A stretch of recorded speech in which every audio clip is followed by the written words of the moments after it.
Hello, मेरा नाम है मोहम्मद इलियास और आप देख रहे हैं नई उड़ान। यहाँ आपको मिलेंगी जामिया से जुड़ी ख़बरें तमाम। तो आज मैं मौजूद हूँ जामिया मिलिया इस्लामिया के यूनिवर्सिटी और पॉलिटेक्निक में, जहाँ आज हमारे साथ हैं हिंदी डिपार्टमेंट की सेकंड ईयर की छात्रा रेशम गोस्वामी। तो आइए आज हम इनसे जामिया मिलिया इस्लामिया में इनका क्या एक्सपीरियंस रहा उसके बारे में बात करेंगे। हेलो, आप अपने बारे में पहले थोड़ा सा बताएँ। मैं BA Hindi honours third semester की स्टूडेंट हूँ। और रेशम मेरा नाम है, जैसा कि आपने बताया। जी, तो मैं आपसे सबसे पहले जानना चाहूँगा कि आपने 10th 12th कहाँ से पास की? जी, मैंने 10th तो झारखंड से की है और 12th बिहार से मेरा हुआ है। अच्छा, तो बेसिकली आप रहने वाली कहाँ की हैं, झारखंड की या बिहार की? मैं झारखंड की रहने वाली हूँ। अच्छा, झारखंड की रहने वाली हैं आप।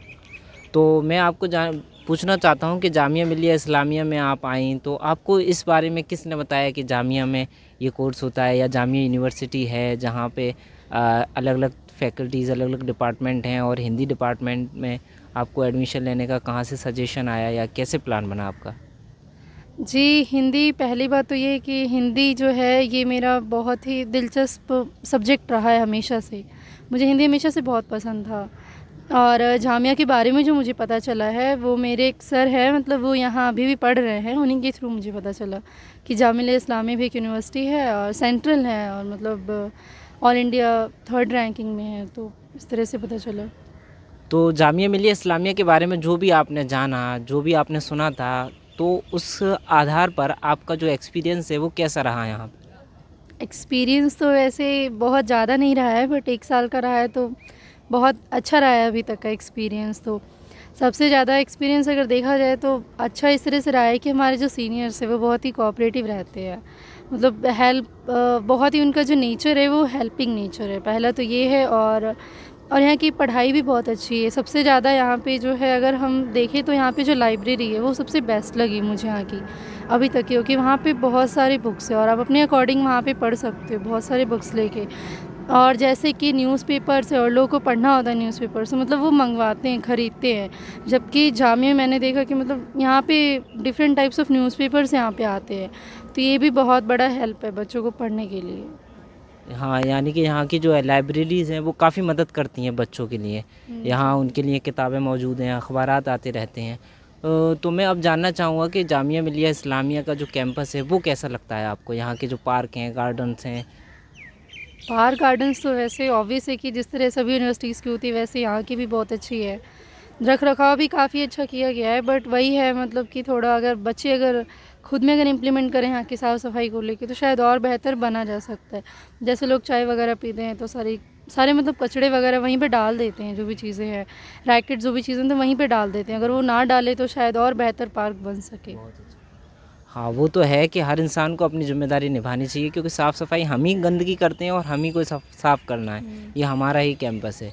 तो अभी मैं आपको जानना चाहता हूँ कि आप अभी हॉस्टल में रहते हैं या फिर पीजी में रहते हैं? कहाँ कैसे रहते हैं आप?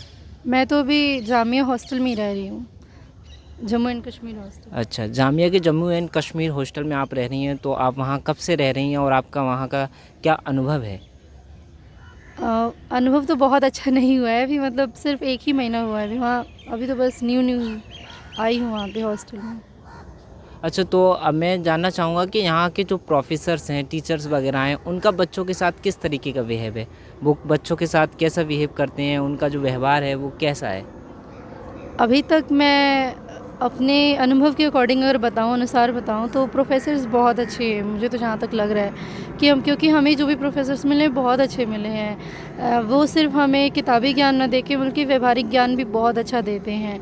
और ऐसा भी नहीं होता है ना कि मतलब स्कूल टाइम मतलब सॉरी कॉलेज टाइम में ही मतलब हम प्रोफ़ेसर से सिर्फ कुछ चीज़ें पूछ सकें, ऐसा नहीं होता है। मतलब वो पर्सनली भी अगर हमें कोई बहुत ज़्यादा ज़रूरत है तो बताते हैं बच्चों को, और हेल्प भी बहुत अच्छा करते हैं। मतलब ये है ऐसा यहाँ पे। मतलब प्रोफ़ेसर का भी एकदम फ्रेंडली मैनर में बच्चों के साथ बिहेव करते हैं। हुँ। तो मैं अभी जानना चाहूँगा, जैसे कि दिल्ली में पॉल्यूशन बहुत बढ़ गया है, तो जामिया मिलिया इस्लामिया ने यहाँ पर है ना ऑनलाइन क्लासेस कर दी हैं, तो इसमें आप क्या कहना चाहेंगी? आप क्या सोचती हैं इस बारे में? मुझे लगता है कि इससे बहुत बच्चों को भी बहुत हद तक मतलब ये हेल्पफुल है बच्चों के लिए भी और प्रोफ़ेसर्स के लिए भी। प्रोफेसर्स के लिए ये है कि एक ही प्रोफेसर को, जैसे कि हम देखते हैं कि बहुत सारी क्लासेस लगी होती है, तो दूसरे से मतलब और कोई दूर रह रहे हैं, और बच्चे में भी जो होते हैं, बच्चे भी बहुत दूर दूर रहते हैं, लाइक कोई गुरुग्राम में रह रहा है, कोई साकेत में रह रहा है, तो वहाँ से मतलब बच्चों को आना पड़ता है।